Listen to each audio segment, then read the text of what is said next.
भारतभूमी अति प्राचीन आहे, किती जुनी आहे देवच जाणे। तर वटसावित्री या सणामागे कोणता धर्म आहे, कोणतं अध्यात्म आहे आणि विज्ञान काय आहे याची माहिती आपण आजच्या व्हिडिओमध्ये जाणून घेणार आहोत। नमस्कार, मी प्राध्यापिका पद्मजा पुनसे निंगोट आपले मनपूर्वक स्वागत करते।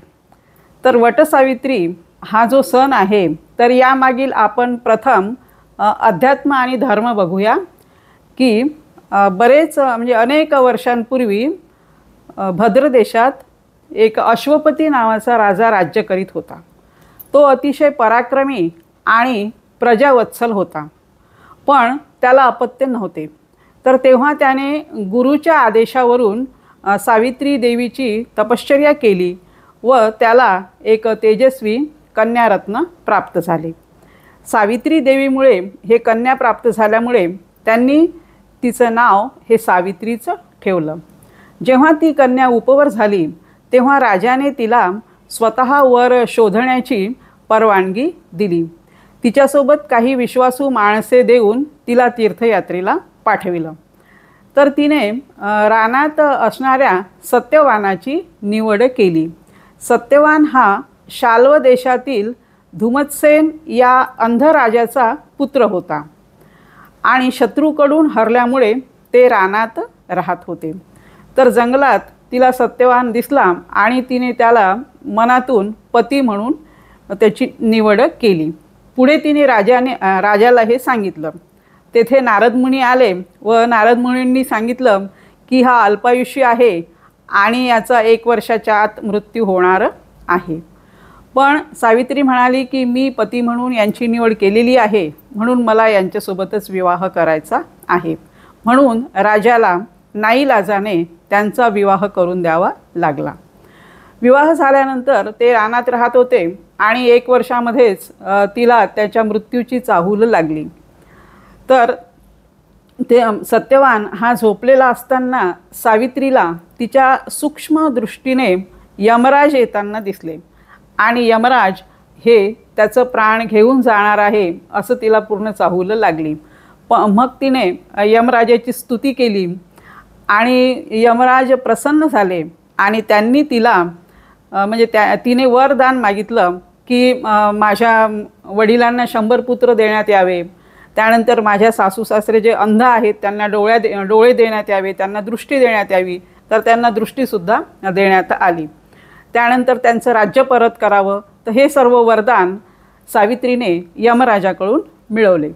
पुढे तिने यमराजाला असं म्हटलं की मला पुत्रवती व्हायचं आहे।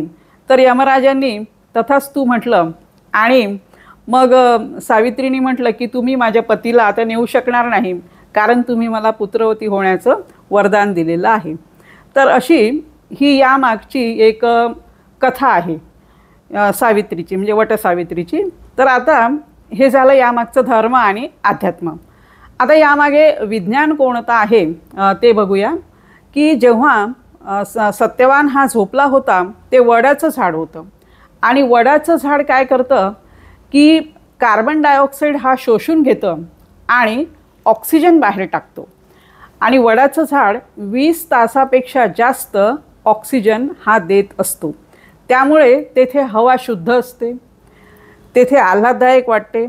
वटवृक्षामुळे प्राणीजगताचं संरक्षण होतं आणि पर्यावरणाचं संतुलनही राहतं। तर पूर्वीच्या काळी काय होतं की जो मनुष्य प्राणी होता, जो मानव होता, हा पूर्णतः म्हणजे असा निसर्गावर किंवा वनांवर अवलंबून होता। म्हणजे रानात जाऊन झाडं तोडणे, मग त्यावर ते आपली उपजीविका भागविणे, लाकडं विकून त्यावर आपले आर्थिक पैसे वगैरे मिळवणे। तर पूर्ण आर्थिक जे होतं त्यांचं जे उपजीविका वगैरे हे सर्व लाकडं तोडूनच त्यावर ते करत होते।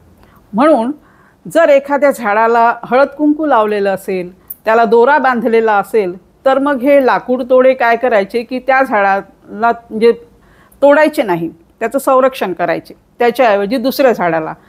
आणि मग वडाच्या झाडाचं पारंब्यानी त्याचा खूप विस्तार होत जातो। तर सुहासिनींनी पण असं म्हटलेलं आहे की या वडाचा झाडाचा जसा विस्तार होत गेला, तो वाढत गेला, तसाच माझा संसाराचा विस्तार होऊ दे, संपन्न होऊ दे, धनधान्य सुख शांती माझ्या घरामध्ये असू दे, म्हणजे अशी त्या सुहासिनी तिथे प्रार्थना करतात. आणि वडाचं झाड हे 500 ते 1000 वर्षापर्यंत जगतं, म्हणजे त्या झाडाचं एवढं आयुष्य आहे, म्हणून त्याला अक्षय वट असे सुद्धा म्हणतात आणि त्याला बरगद वृक्ष असंही म्हणतात. तर वडाचं झाड हे औषधी पण आहे, मानवाला अतिशय उपयुक्त आहे. आता प्रश्न हा आहे की वटसावित्रीचं जे व्रत आहे हे काही आता असा सूर येतो आहे की फक्त स्त्रियांनीच का करावं, स्त्रियांनाच असं वाटतं का की आपल्या पुरुषांना दीर्घायुष्य, आपल्या पतीला दीर्घायुष्य मिळावं, पतीला वाटत नाही का की पत्नीला पण दीर्घायुष्य असावं. तर हा कसा की ज्याचा त्याचा हा वैयक्तिक प्रश्न आहे.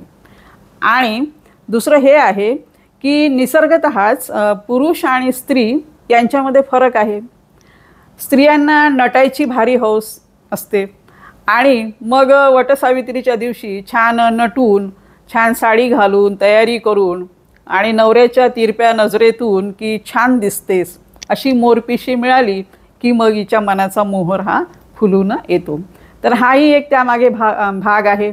दुसरं हे आहे की पूर्वीच्या काळी स्त्रियांना बाहेर जाऊ देत नव्हते, म्हणून धार्मिक जर त्याला रूप दिलं, जर त्याला देवाचं स्थान दिलं तर काय व्हायचं की स्त्रिया तिथे जायच्या, म्हणजे त्यांना परवानगी मिळत होती.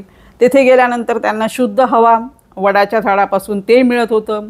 दुसरं हे की तिथे मग देवाणघेवाण होत होती, कुणासोबत बोलणं होत होतं आणि मग त्यांचं म्हणजे त्यांच्यामध्ये असं चैतन्य आल्यासारखं फ्रेश त्यांना वाटत होतं. म्हणजे हाही एक त्यामागचा भाग होता.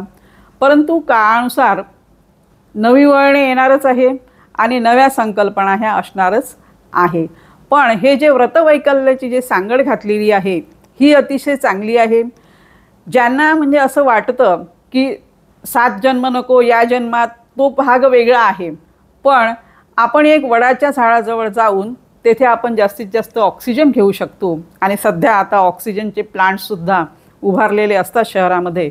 तर हा त्यामागचा उद्देश आहे की हे जे उपयोगी झाडं आहेत मानवाला, हे उपयोगी झाडांचं रक्षण करण्यात यावं, म्हणून याला धर्माचं स्थान हे देण्यात आलेलं आहे. तर असं यामागचं हे विज्ञान आणि अध्यात्म आहे. तर असेच हसत राहा, आनंदी राहा. पुन्हा भेटूया माहितीपूर्ण व्हिडिओसोबत. तोपर्यंत नमस्कार.